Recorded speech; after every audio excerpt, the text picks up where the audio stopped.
Bienvenido a este módulo quinto de Productividad Estratégica. Gracias por continuar conmigo en el curso o por haber llegado a esta sesión directamente.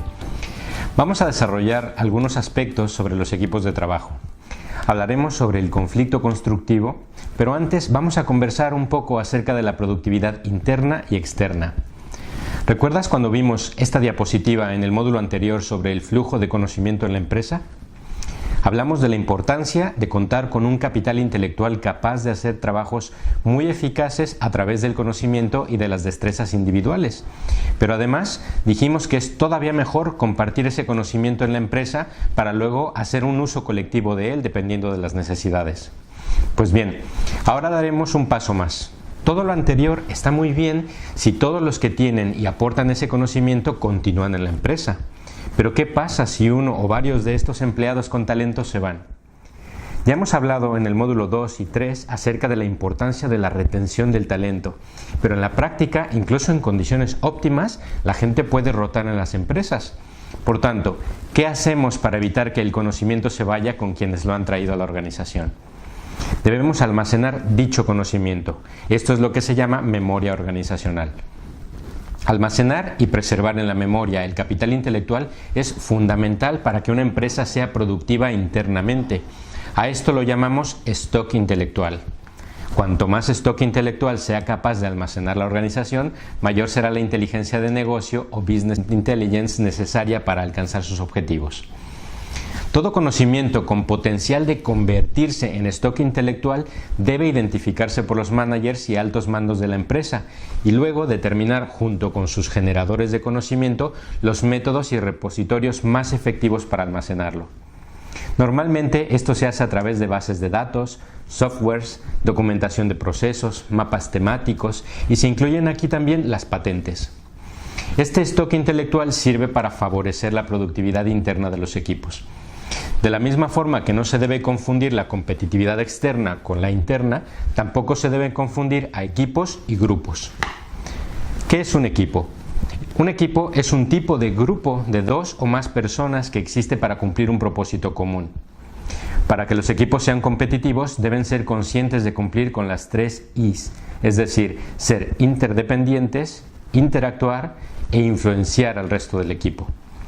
Todos los equipos son grupos, pero algunos grupos son sencillamente gente reunida, es decir, no son conscientes de las 3 Is o no son responsables de un propósito común. Todo esto en conjunto, es decir, tener conocimiento, utilizarlo, compartirlo y acumularlo para que los equipos lo aprovechen, permite potenciar la productividad interna. Esto se puede entender con más claridad mediante una versión adaptada de la ventana de Johari que te presento a continuación. En ella se puede ver un área en azul llamada stock intelectual colectivo, que son los conocimientos en común que tienen los miembros del equipo.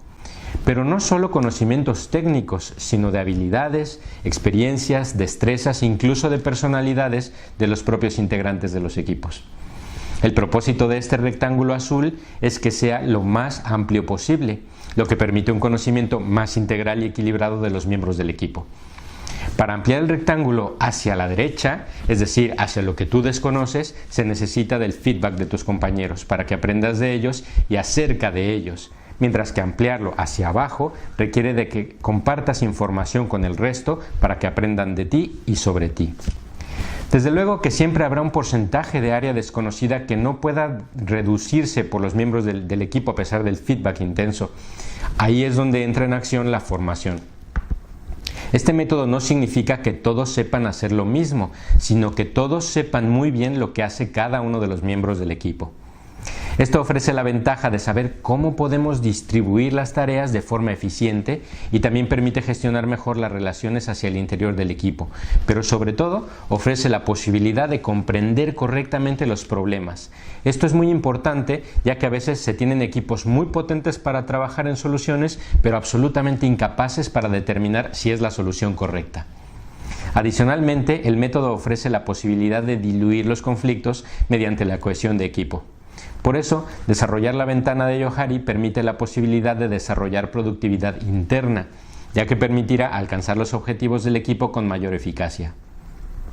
Por otro lado, si preguntas a un directivo de una empresa qué es la productividad externa, normalmente te responderá que la empresa alcance sus objetivos. Esto tiene varios inconvenientes. El primero es que las compañías a veces ponen objetivos muy sencillos para cumplir. Segundo, que los objetivos son demasiado abstractos para saber si se han alcanzado. Y tercero, que la empresa puede ser que alcance los objetivos, pero que aún así sea desplazada por la competencia por ser objetivos erróneos. Y a esto le sigue la incógnita. Si lo hemos hecho todo bien, ¿por qué nos ha salido mal? Sin embargo, la parte que muchas veces se ignora es que las organizaciones son organismos que viven y evolucionan dentro de un sistema complejo, es decir, el entorno. Las organizaciones que desarrollan competitividad externa es porque han extendido los siguientes 4 factores. Primero, mantienen un vínculo de adaptación estrecha con las condiciones cambiantes del entorno, es decir, intentan integrar la mayor parte de las variables externas en procesos internos de la empresa en fórmula de feedback. Segundo, desarrollan ambientes de trabajo de alto rendimiento, es decir, lo contrario al ambiente de trabajo low cost que comentamos en el módulo 2. Tercero, se trata de empresas con una estrategia de capital intelectual para producir efectividad interna, como acabamos de comentar. Y cuarto, satisfacen las necesidades de sus clientes, pero también las de sus stakeholders. Muchas organizaciones se concentran tanto en su cliente que ignoran a otros importantes jugadores. En realidad, esto genera una visión miope del negocio y a medio plazo diluye las posibles fortalezas que puedan aprovecharse del entorno externo. Explicado lo anterior, y debido a que el nivel de interacción e interdependencia de los equipos debe ser alto para aprovechar las ventajas del potencial humano, esta convivencia puede generar conflictos. El conflicto es el proceso en que uno percibe que otro se opone a sus intereses y que los afecta negativamente. En la vida hay 3 cosas seguras: la muerte, los impuestos y el conflicto en las organizaciones. No importa cuánto te esfuerces, el conflicto en el trabajo es inevitable y si no lo buscas, tarde o temprano él te encontrará a ti.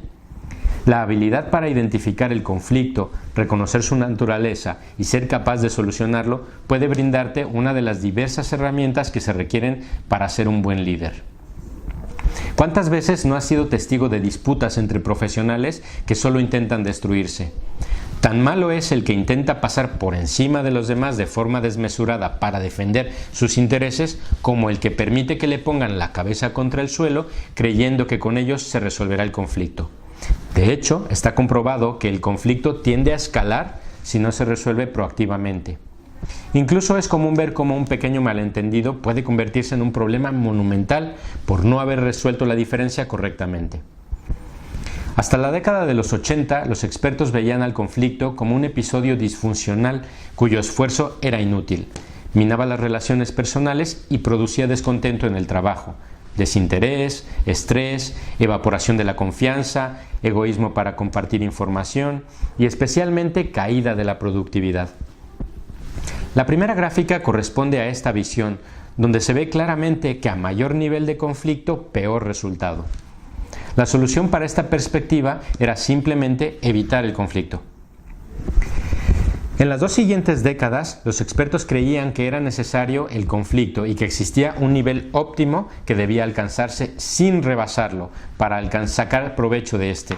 Por ello, solo este nivel óptimo podría ofrecer beneficios, mientras que pocos o demasiados conflictos se consideraban una alteración de las relaciones. La gráfica de en medio es un buen ejemplo. Sostenían que cierto grado de conflicto era bueno porque permitía tomar mejores decisiones, reexaminar suposiciones, mejorar la sensibilidad acerca del entorno externo, incrementar la cohesión del equipo y ciertamente mejorar la productividad. El enfoque actual implica distinguir y separar 2 tipos de conflicto. El primero es el conflicto constructivo, que se concentra en los problemas y no en las partes ni en sus intereses, lo que produce más beneficios siempre que se anteponga a cualquier otro tipo de conflicto. El segundo es el conflicto de las relaciones o socioemocional, que se concentra en los conflictos de las personas y no en las tareas o problemas. Esto provoca prejuicios de percepción y distorsiona el procesamiento de la información.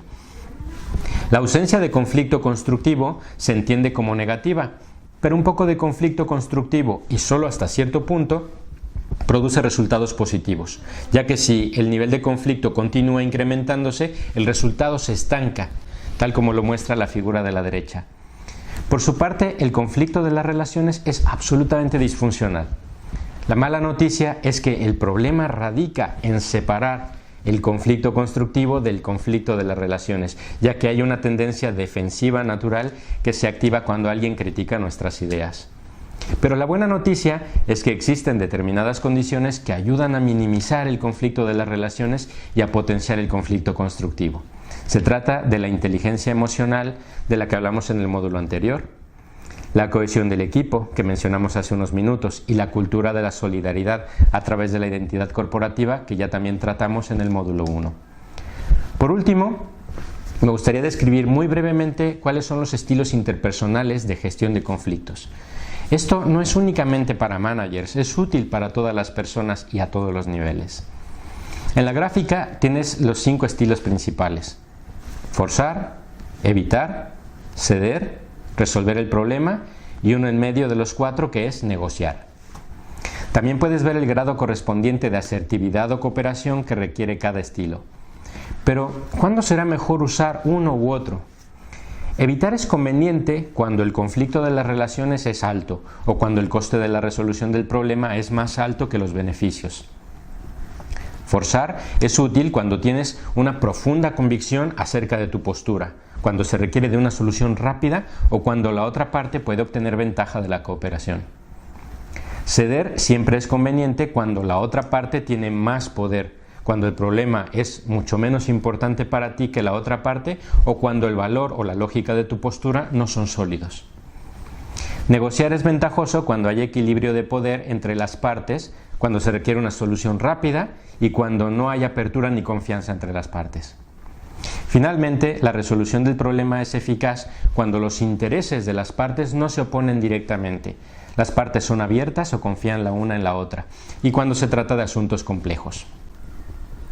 El origen de los conflictos es prácticamente infinito. La mayoría obedecen normalmente a un conflicto de intereses, pero también pueden originarse por el establecimiento de reglas ambiguas, por la escasez de recursos, la mala o ausencia de comunicación, o también debido a la interculturalidad de los equipos. La gestión de equipos interculturales es tan compleja como ventajosa. Analizaremos lo más importante de este apasionante tema en el siguiente video training, así que no te lo pierdas. Gracias por estar aquí y nos vemos en la siguiente parte del módulo 5.